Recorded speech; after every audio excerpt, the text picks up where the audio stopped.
Introduce everybody that's with us. Ms. Pinkerton, she is the Dean of Dual Credit and Academics at the high school. Ms. Pinkerton, do you have any, is Ms. Rosas there with you? No, it's just Miss Beaver and myself. Okay. So we have Miss Beaver there, who is one of the counselors at the high school. And I'm sorry, did you say there was anybody else? That's all. Okay. All right. So we've got Miss Beaver and Miss Pinkerton, although you can't see them. And then we have Miss Martin, who is the Director of College, Career, and Military Readiness, also known as CCMR. So if you ever hear that acronym thrown around, that's what that means. My name is Valerie Morris, and I'm the Public Information Officer for Snyder ISD, but we'll go through some of the most commonly asked questions and a few questions that have been submitted ahead of time to help you get your kids set for college. And I know that myself and Ms. Pinkerton, this is pretty personal to both of us. So we're right there with you parents. We've got kids in high school and we are going through this process too. So hopefully we can help us all get through this a little more smoothly. So there's a lot of common terms that you're going to hear that might not be familiar to you yet. So we're going to go over some of those, help you understand what they are. And that way, when your student is talking about them, or if they aren't talking about them, you'll know what questions to ask. So can one of y'all tell us a little bit about what Apply Texas is? That's something that's used quite a bit to get the process rolling. Can you give us a little insight into that? Yes, so most of our information tonight does directly go towards seniors. However, this is stuff that it needs to start being said all the way through high school. That's why we kind of opened it up for the whole high school. I just wanted to take a moment and definitely say that everything we do in the counseling world here revolves around starting your freshmen when they enter the high school. We start using the same terminology for those kids all 4 years. So by the time they become a senior and they hear me visit with them like we did last week, all of the terminology is already there. They understand what I'm saying to them. For the most part, we always answer some questions here and there that are kind of student specific. But overall, we start these conversations throughout the whole course of high school. And we kind of do that on purpose so that by the time they're a senior, it's a very stressful year. Mine is a senior this year. So I'm kind of living every bit of this right along with a lot of parents and making sure that we have everything checked off and done. And we're trying really hard to not let that get into the spring. And so that's why we kind of thought we would come on and visit with you guys tonight so that we're getting a head start so that we're not rushing at the end. So Apply Texas, do you want to visit about Apply Texas, Ms. Beaver? Sure. So Apply Texas is a platform for students to apply to different colleges and universities in the state of Texas. So you go in, you set up a profile, and then you apply to your first school that you think you might be interested in. And then when you apply to the second school, you already have your profile set up and you can just import information. You don't have to recreate the wheel and start from the very beginning. You already have a lot of information that is already plugged in to Apply Texas, your GPA, your rank, your extracurriculars. You can just pull it in. Oh, there we are. By the way, we're on video now, so that you know that. Yeah.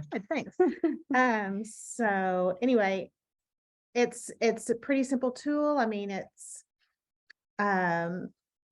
it takes a little bit of time to go ahead and set up that initial profile, apply to that first school.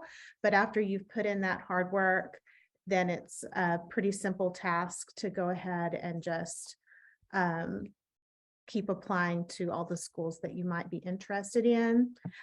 Setting up that Apply Texas profile also allows us to pull in your FAFSA information so that we here at this school can see when the students have completed their FAFSA applications, which that is a graduation requirement, a state of Texas graduation requirement. So it's super important that the students complete their FAFSA, which is for federal financial aid. And that we can see it. We need to be able to see that the students have completed that, since it is a graduation requirement since last year. Some of the information that comes from Apply Texas, I had a student in my office earlier today. They set up everything class-wise that they have taken their senior year. They have it completely put in there, which ones were honors classes, dual credit classes, and what they've taken pretty much actually all 4 years, to be honest with you. So these students take a while to set up their profile, especially if they're planning on applying to other colleges or to actual colleges, four-year universities when they graduate. And that just takes a lot of time off of their plate for everyone, because we have several kids, they're applying to 2 or more colleges. Yes, you still pay your application fee per college. And yes, per college sometimes has a little bit of a different thing that they have to add to that information.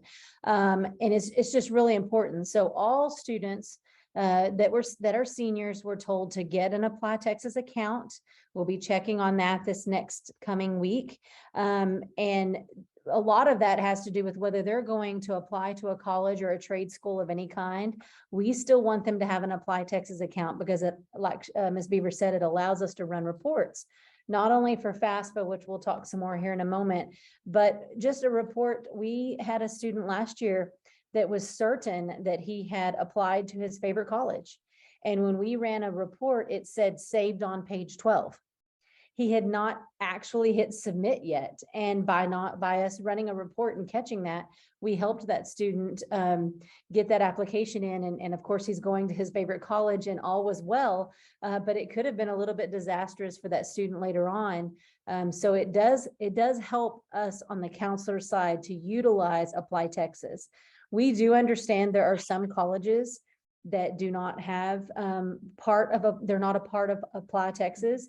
But that's very, very few, and usually like private colleges or something like that. But for the most part, we can find them on Apply Texas. And so we really want everybody to try to use this particular program. And it's just simple. It's more simplified. And that's what we're looking for in today's world, especially with the graduating senior.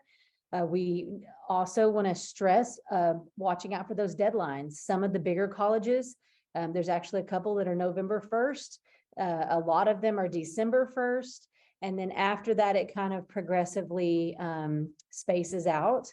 So we want to definitely pay attention to those deadlines. That's one thing that we can help our seniors do as parents. Sit, talk with them, have that conversation about colleges. Which ones are their favorite? Should we go ahead and apply to backup A, B, C, D? And that's just a good practice to have as a parent to help them stay on track for that, because it is a lot to keep up with at this moment in their life. And they're a little bit freaking out. They come in our office quite frequently. We take a breath. So that is definitely something as parents that you can help out with. Just talk with them, get them easier to just have a conversation about their future after high school, whether it be college, career, or even the military. Either way, we need to start stepping into those processes. Another thing, I'm sorry, but another thing about Apply Texas is that once you apply to that school, then it's going to take you right into the financial aid component for that university. So if you apply to tech through Apply Texas, you complete the application, and then it just sends you right into the applying for the financial aid from that college, which that's part of what we're going to be talking about today. But that is where your big money is going to come from, is directly from that school. We have local scholarships. There are other area scholarships, national scholarships, but your big money is going to come from that school, whether it's for a needs-based, an academic scholarship, even potentially an athletic scholarship. Okay, and you mentioned it's quite time intensive to complete that Apply Texas profile. Is it something that you have to do it all at once, or will it say? Oh, definitely. You can log in, you can work in it for a little bit. I know my daughter's working on her essay at this point, and she spends about 30 or 40 minutes and then obviously has to take care of some other things and whatnot. So no, you can definitely come and go. And so that's a very important feature of Apply Texas. You don't want to wait too long, but at the same time, you can definitely come and go as well. So So it'd be a good idea to go ahead and get in there, get started, see what you can put in at first, and then you can come back to it when you find out what more you need. Sure. absolutely. And you can edit, you can, if you realized you left something out or you put something in there that was inaccurate, you can go back and fix it. Okay. Well, y'all have mentioned FAFSA a lot, another acronym. Can you tell us a little bit about what FAFSA is and why do we all need to apply for it? So TEA last year came up with a great idea that every single senior should complete the FAFSA. And their mindset behind that is it's a good mindset. The mindset behind it is that if I have a student here that is just like, I can't go to college, I can't afford it, it's too much on my family, I can't put this burden on them. If we have them fill out the FAFSA and work together and get that done, then perhaps they could see, because it's federal money and it's free money. I mean, that's basically the idea behind it is Pell Grants and stuff that you don't have to pay back. And so that's important to a lot of our students that make it to college here. And so they think that if they fill out the FAFSA, then they could see that I can get X number of dollars per semester. Okay, well, hey, maybe I could go to college just here to WTC or to a trade school and be able to earn some sort of a certificate or a degree of some sort and be able to better myself for the future. So the state of Texas wants kids to maybe take that barrier off that plate, because I mean, money is tight to everybody. And it's an important thing that students get very concerned about, costing their family a lot of money to go through college. And a lot of students are supporting themselves completely. And so they do not think that college is an opportunity for them. And that is one of the ways that the state of Texas is trying to help students understand the FAFSA is here. Let's try to use it, see if you can qualify for any money. And if so, then this is really important. And so every single senior has to fill out the FAFSA before they graduate. It is a graduation requirement.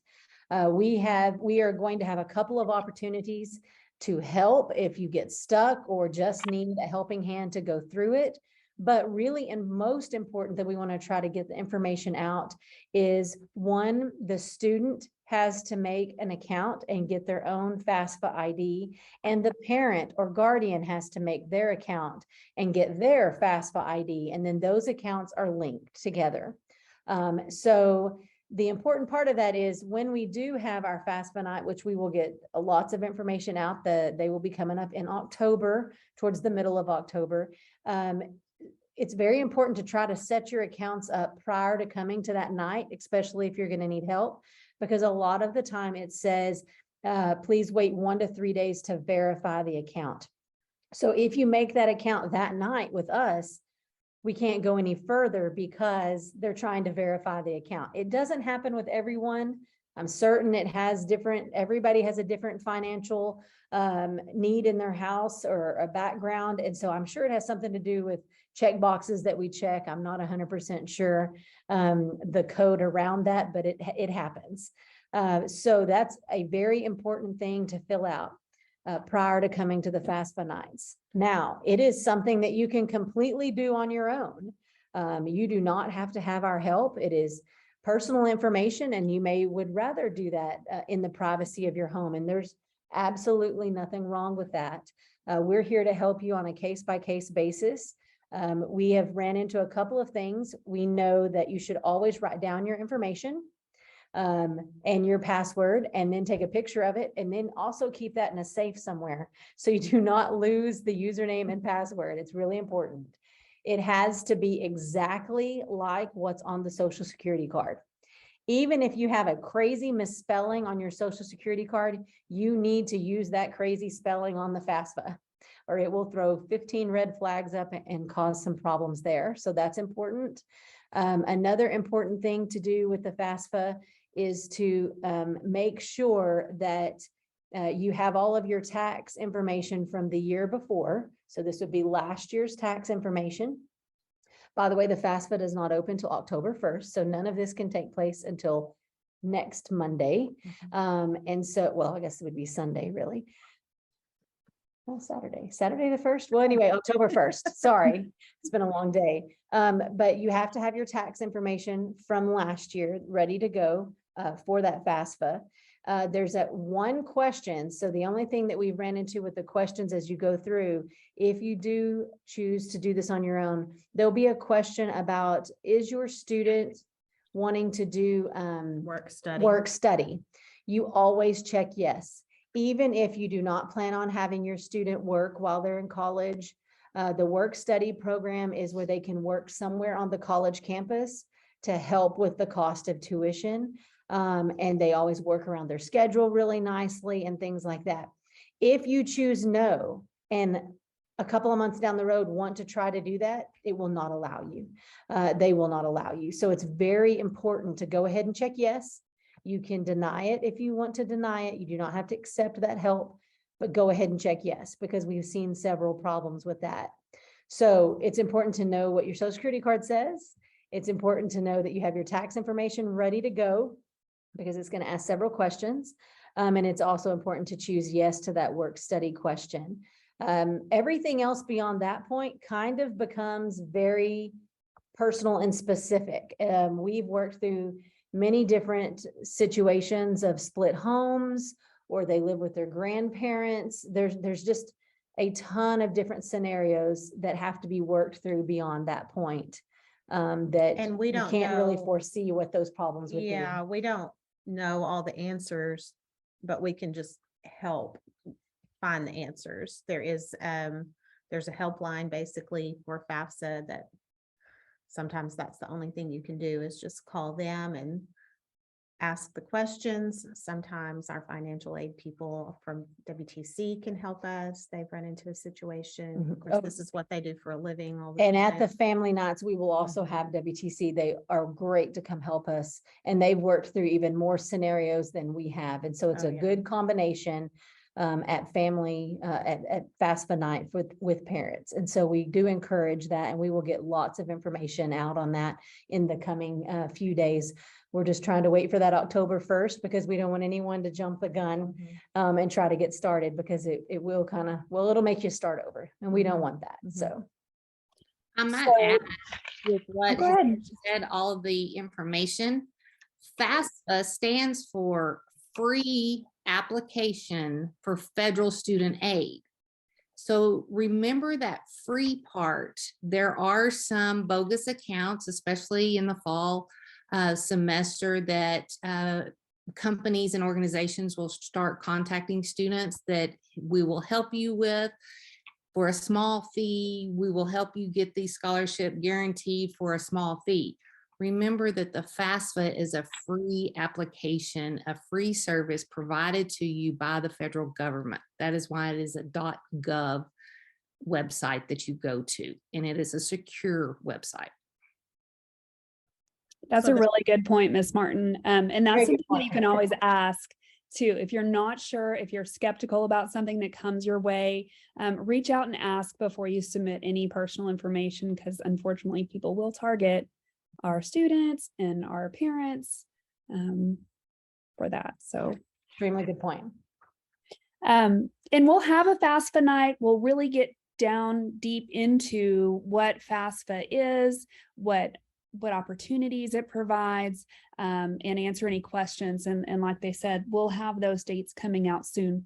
Really, that's for seniors though, correct? Yes. That part is for seniors. Okay. Yes, if you are a 9th, 10th, and 11th grade, hold on to FAFSA.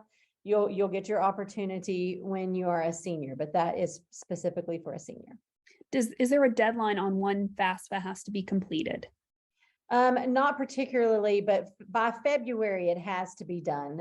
They stop looking. You're not gonna receive any money or anything at that point. We try really hard, and like I said, that free money out there, we would love our seniors here at Snyder High School to have.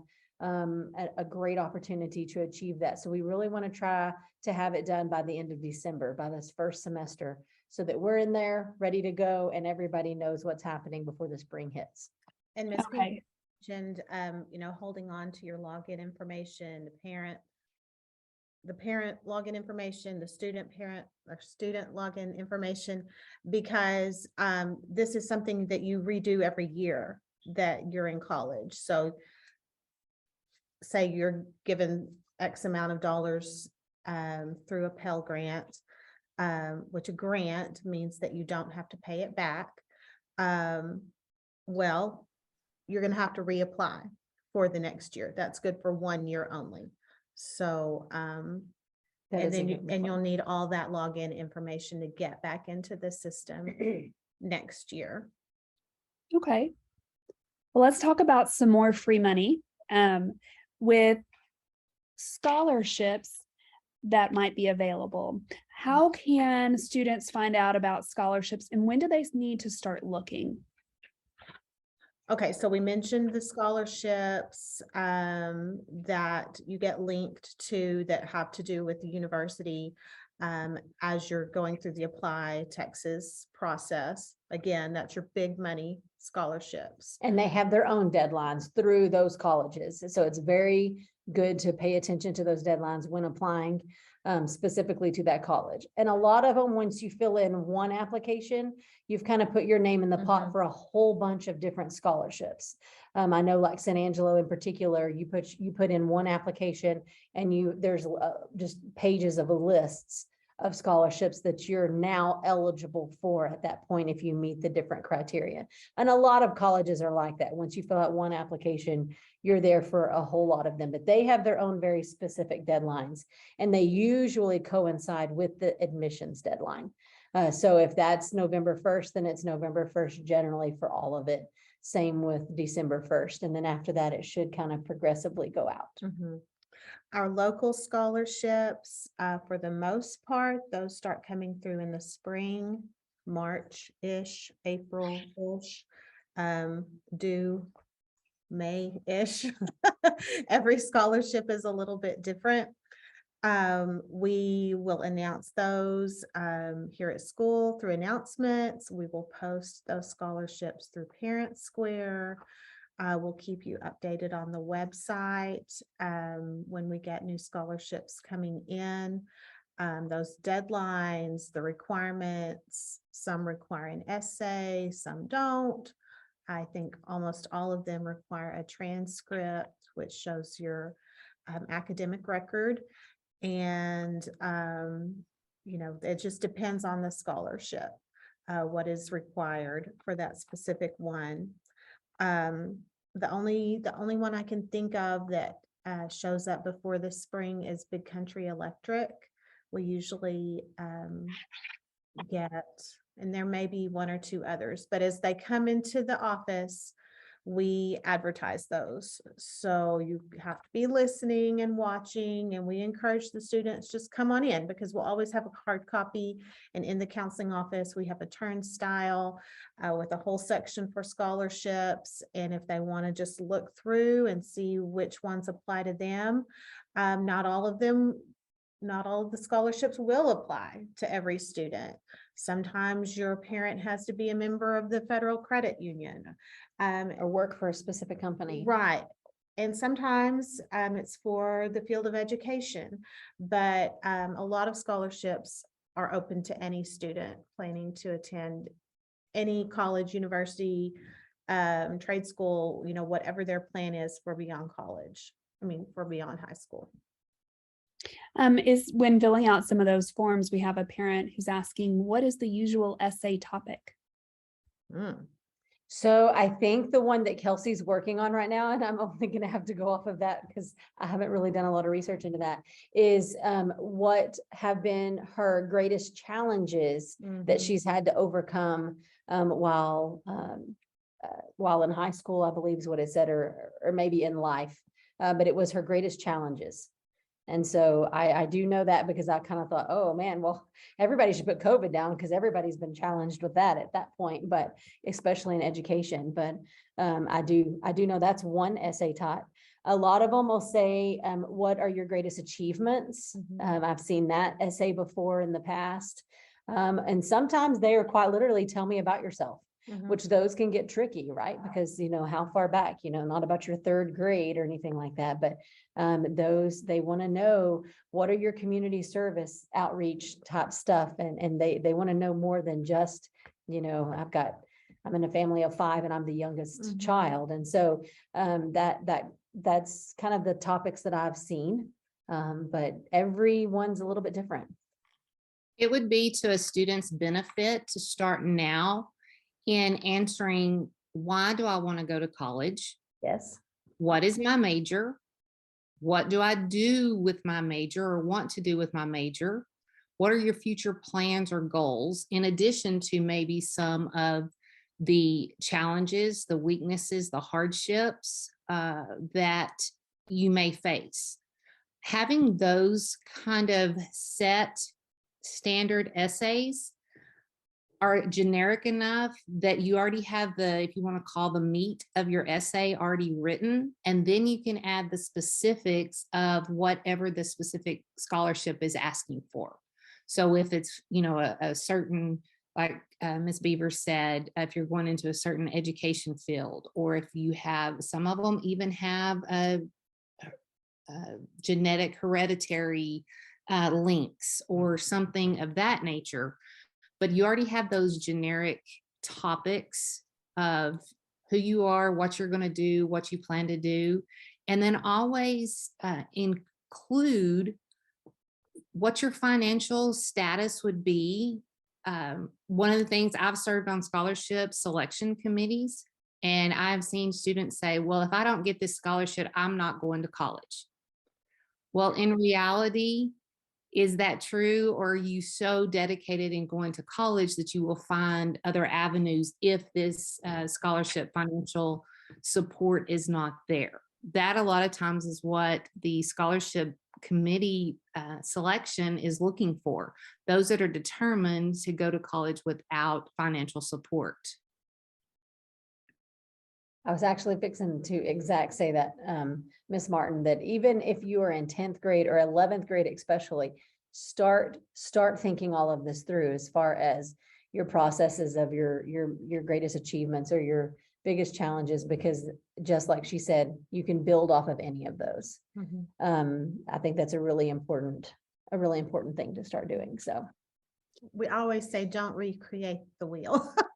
You know, get your basic one written, the high points, and then just like Ms. Martin was saying, pick and choose, change it up a little bit to meet the parameters of the school you're applying to, the specifics of what they're asking in the essay topic, but you've got the meat of it already.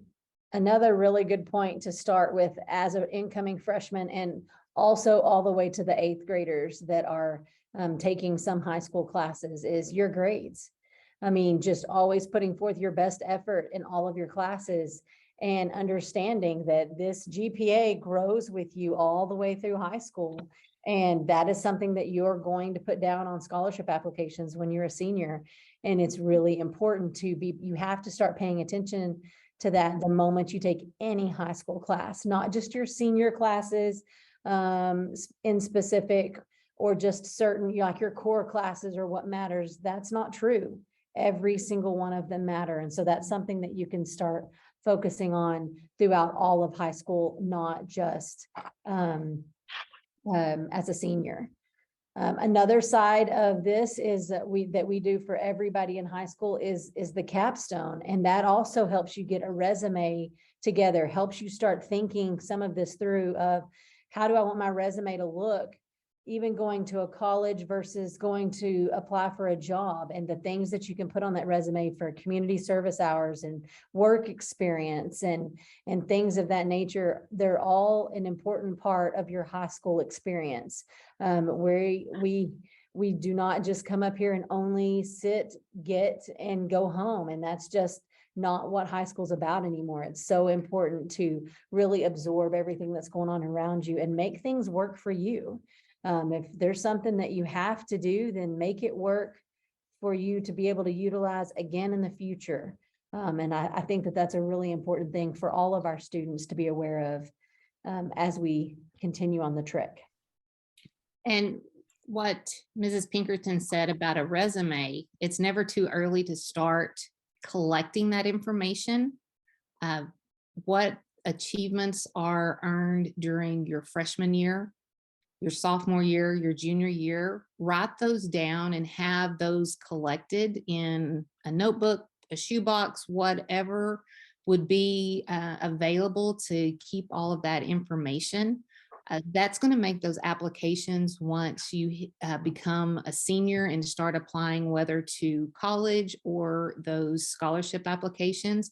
Having that information already kind of gathered and sorted in a chronological order or related to topics, however you want to organize that.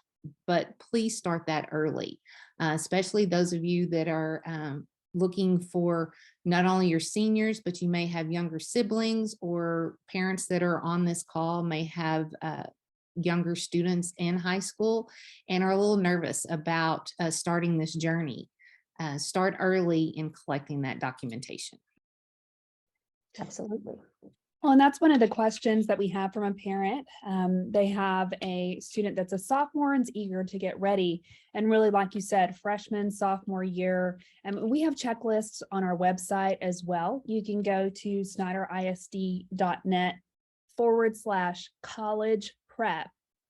And we have links to checklists that our counselors have found that are really helpful. And really for freshmen, sophomores, watching your credits, talking to the counselors, make sure you have everything lined out, your awards, honors, extracurricular activities. If your student isn't involved in extracurricular activities or in organizations, it's a good time to make sure that they find something that interests them. And that's one of the things I love about Snyder High School is there are so many things.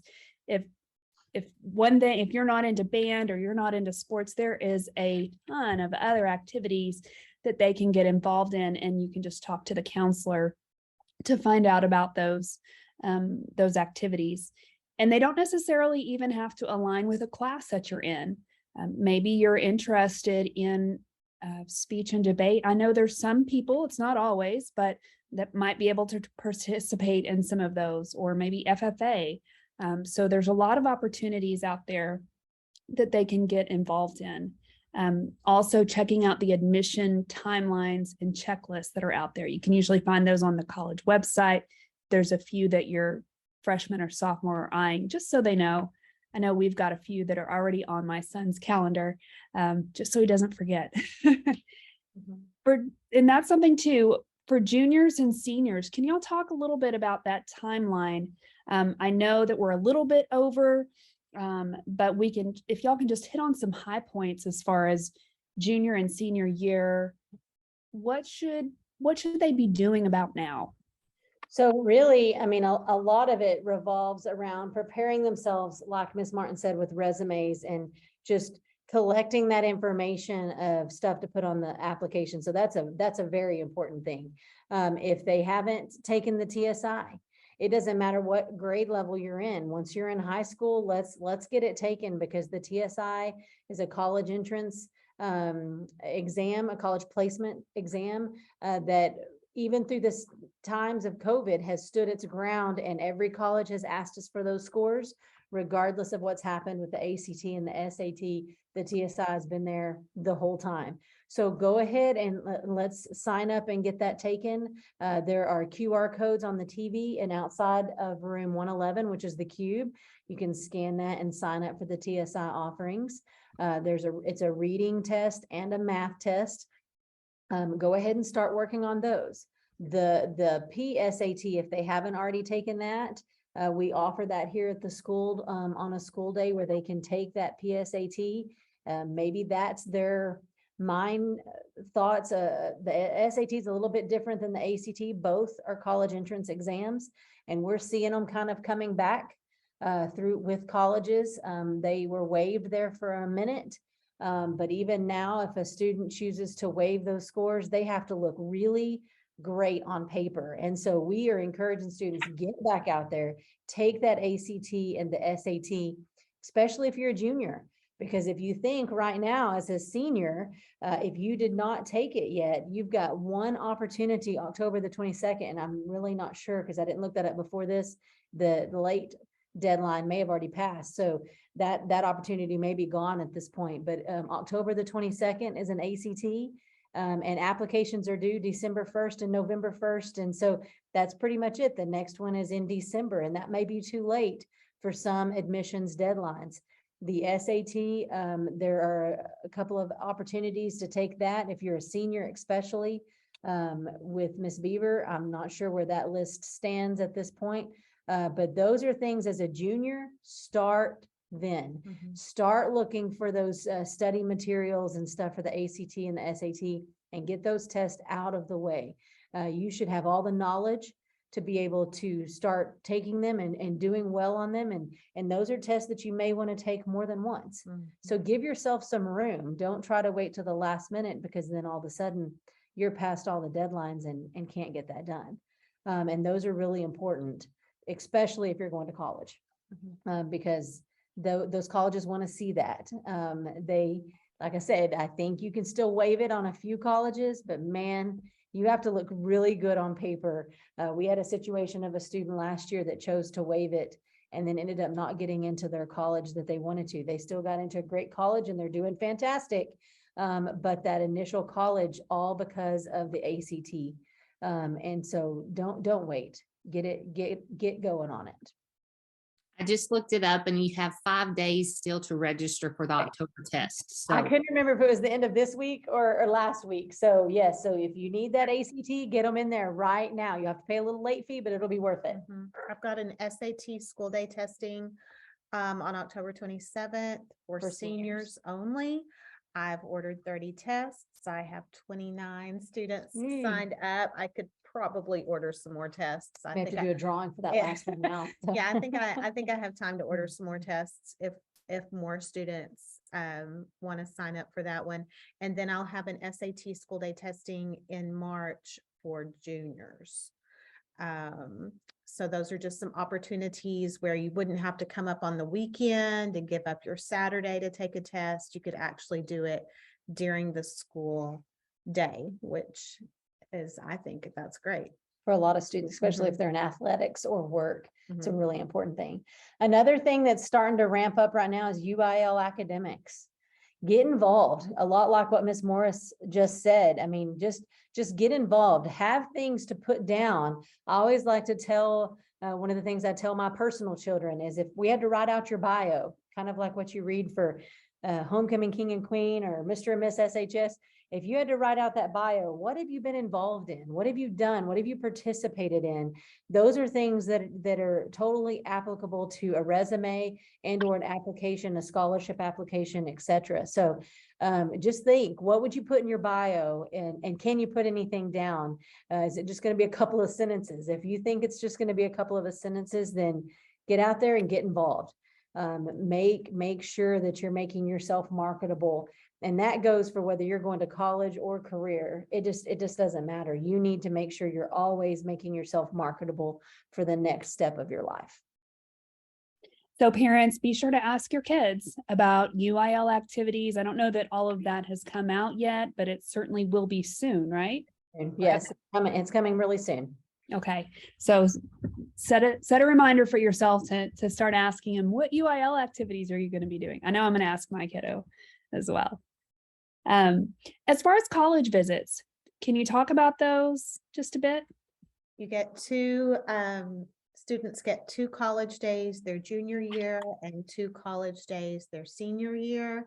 That's not a whole lot.